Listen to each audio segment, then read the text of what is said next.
dinámica de poblaciones. Ciencias de Joselec.blogspot.com/2014-02 El individuo y la población.html. Colombia.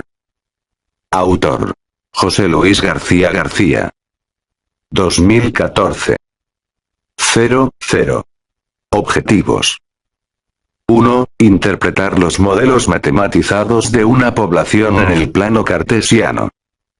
2. Utilizar el concepto de capacidad de carga de un ecosistema para realizar predicciones. 3. Deducir el concepto de selección natural. 1. La población. El individualismo es uno de los problemas más graves a la hora de asumir la biología, y en especial la teoría de la evolución, así como conceptos asociados como la selección natural, la mutación y el azar. Siguiente. La ecología de poblaciones trabaja ya a niveles estadísticos, lo que antes aparentaba ser un conocimiento certero extraído de la observación directa de la anatomía de un ser vivo, ahora deberá ser entendido en términos de incertidumbres, relaciones complejas y en especial mediante el lenguaje matemático de la estadística, es decir, la matemática que trabaja con las incertidumbres. Siguiente. Por esta razón se aconseja que conceptos de la ecología de las poblaciones como su historia, en especial en lo referente a Thomas Malthus 1766-1834 y la dinámica de poblaciones se vean de forma previa o concomitante a la teoría de la evolución. Siguiente.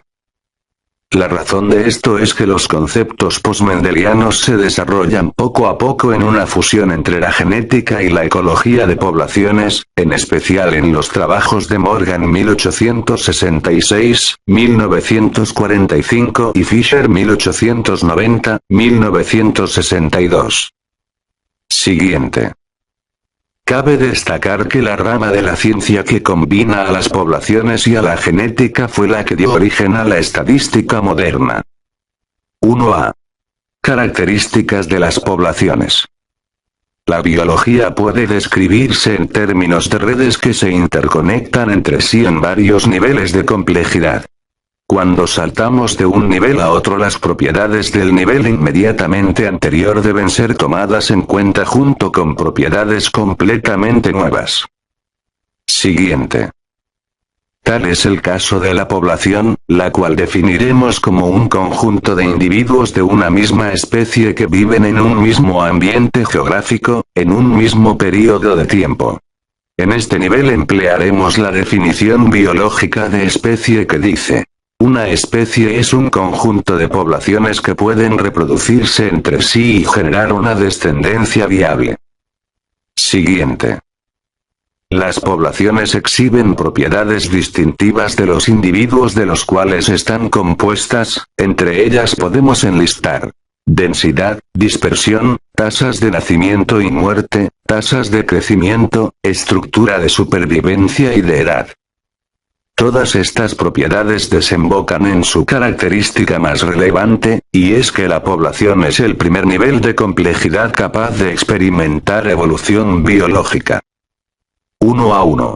Ecología de poblaciones y dinámica de poblaciones.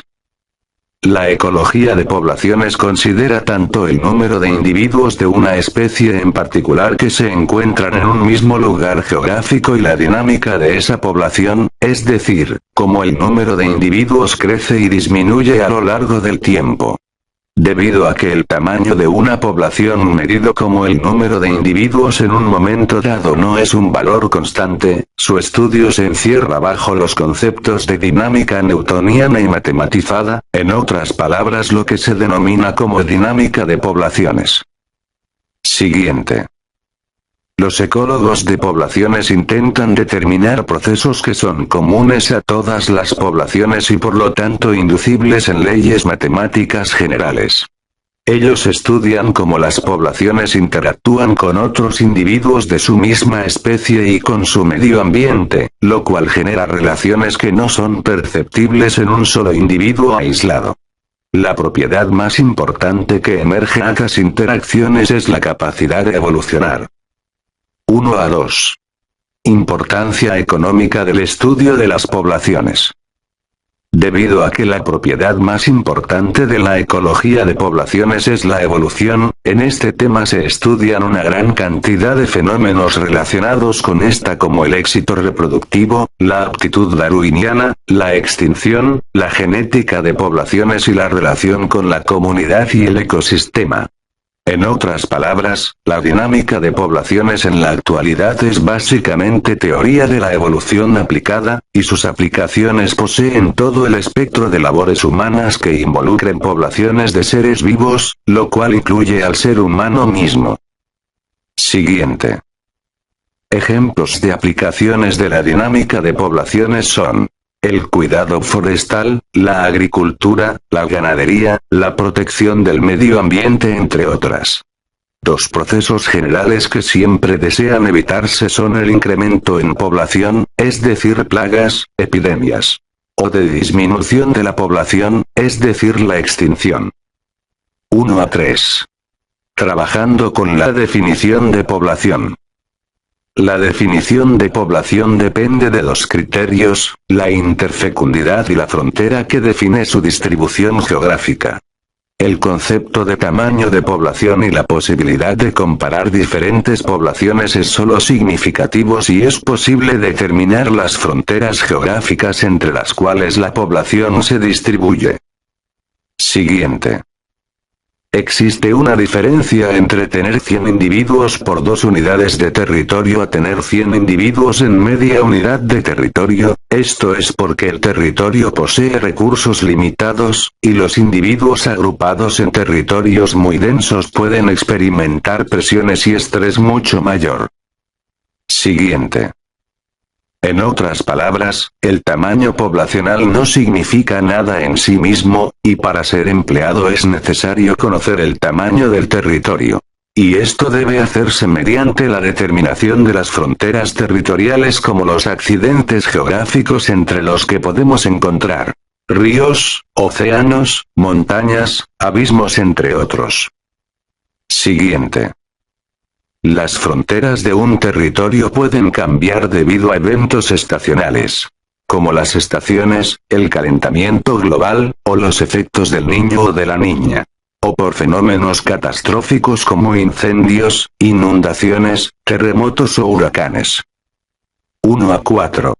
La densidad de una población.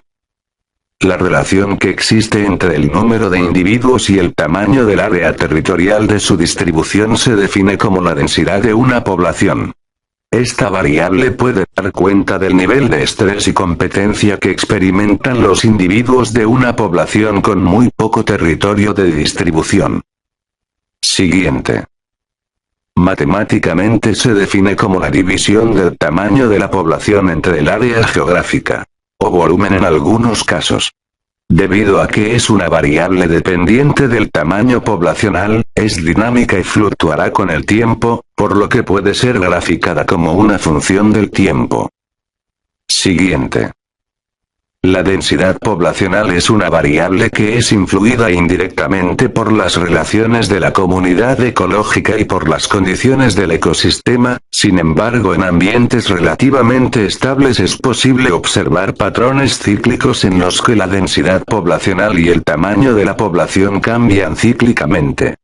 También es posible que dichas oscilaciones se presenten en ciclos mucho más dilatados como de cada 4 años, por ejemplo en regiones afectadas por fenómenos del niño o de la niña. O mucho más extensos. 1 a 5. Los patrones de dispersión.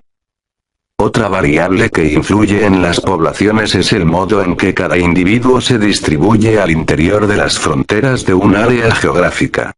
Esto depende en última instancia de las interacciones entre los individuos, siendo estas cohesivas o competitivas. Siguiente. Una especie cuyos individuos se relacionan de forma positiva tienden a ser altamente cohesivos y distribuirse en grupos o conglomerados al interior de un territorio, un ejemplo de esto serían las abejas. Siguiente. Especies que son altamente competitivas pueden adueñarse de territorios amplios, y mantener a otros individuos de la misma especie alejados la mayor parte del tiempo, como en el caso de los tigres.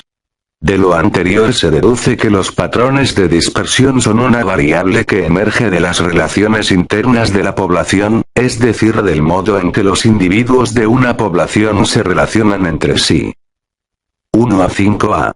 Dispersión al azar. La dispersión al azar se da cuando los individuos de una población se organizan de una forma que carece de un patrón reconocible. Lo anterior implica que las interacciones entre los individuos de la especie no afectan a los demás individuos de la misma especie. Este presupuesto teórico es tan antinatural que de hecho explica la razón por la cual nunca o casi nunca ha sido posible encontrar un ejemplo de distribución aleatoria en la naturaleza. De hecho, muchos ecólogos dudan de su existencia. La razón de esto es que los miembros de las especies siempre experimentan algún tipo de interacción, sea esta positiva o negativa. Adicionalmente, aun cuando no interactuaran con otros individuos de su especie, otras relaciones como las de la comunidad, depredación, simbiosis entre otras, o con el ecosistema, disponibilidad de luz, de agua entre otros, harían que la distribución adquiriera algún tipo de patrón no aleatorio. 1 a 5b. Dispersión agrupada.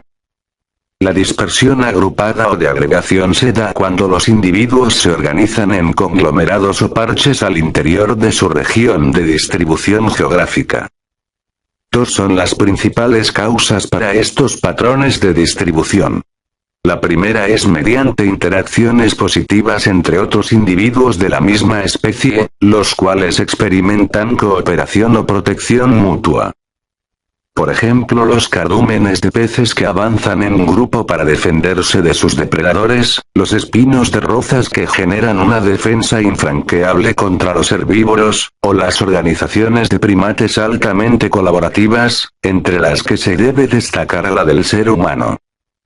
La otra razón es que, aun asumiendo que la interacción positiva entre los individuos de una misma especie sea muy débil, otras interacciones condicionen la distribución, por ejemplo la disponibilidad de recursos estratégicos como la disponibilidad de agua. Si en un ecosistema el agua se hace escasa, la población se agrupará en las pocas zonas donde el agua esté disponible, generando el patrón de dispersión agrupado. 1 a 5c. Dispersión uniforme. El patrón de dispersión uniforme se genera debido a la competencia severa entre los individuos en un área geográfica limitada. Este patrón depende de que el tamaño en el cual pueden distribuirse los individuos es limitado. Si los individuos compartieran territorio, los recursos no serían lo suficientes para soportar a ambos vivos. Los mecanismos de competencia entre una misma especie son muy salvajes. En plantas y otras formas de vida dependen de la producción de compuestos químicos o toxinas que eliminan a los competidores, la limitación mecánica a la invasión del territorio y, en lo que nos es más evidente a simple vista, el combate directo. Muchos depredadores superiores son solitarios y tienen este patrón de distribución, repartiéndose las zonas geográficas en territorios menores de los cuales sobreviven, como los tigres o los osos. Sin embargo, la competencia de este tipo no solo es desencadenada por recursos alimenticios, también las zonas de anidación, como en muchas aves marinas, presentan un patrón de distribución uniforme.